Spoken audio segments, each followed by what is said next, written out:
My dad was a rodeo guy. He rode bareback horses and bulls, and then in later years team roped. And he would work all week and come pick me up on Friday nights, and we would go rodeoing or go to the horse show or whatever. So I was born into it, I guess.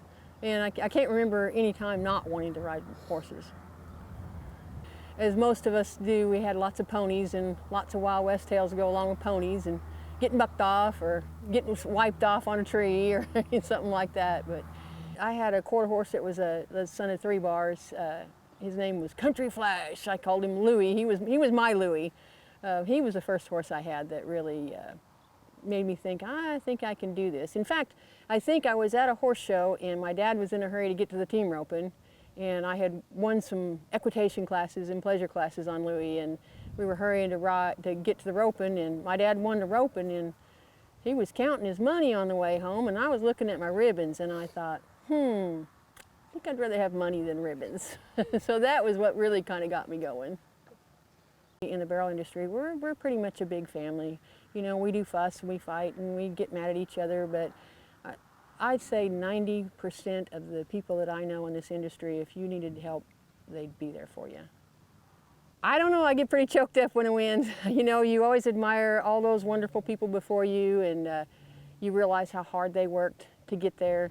And you get that win and you think, as I stated earlier when we had our conversation, I hope I'm worthy of this. Placing at Greeley was huge. The American winning the round down there was pretty huge. I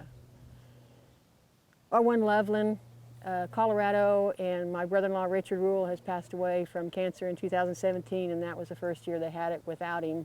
In 25 years, he was on the committee, so that was a pretty special one.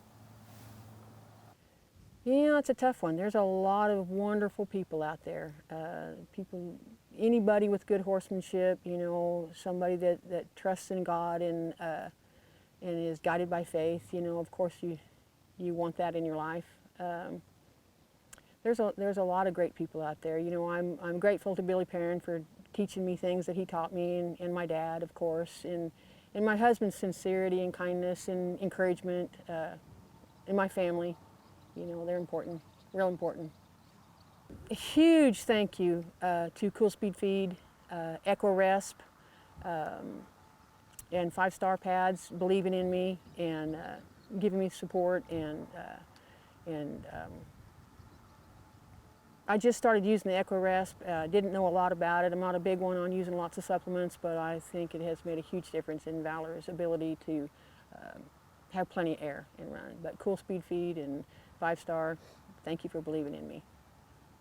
If you ever get wadded up and worried about the end goal, and all you can think about is, oh, I didn't do this, I didn't do that, and whatever, you can ask some of my little students, you know, I'll put my arm around them and look them in the eye and say, well, what are you going to do about it?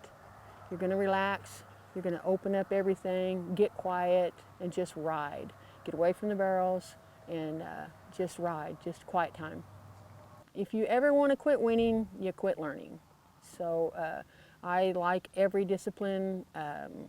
I work with some gypsy vanners that have taught me a lot about just general way a horse thinks, dressage, working cow, whatever discipline, don't stop learning. Continually improve your horsemanship.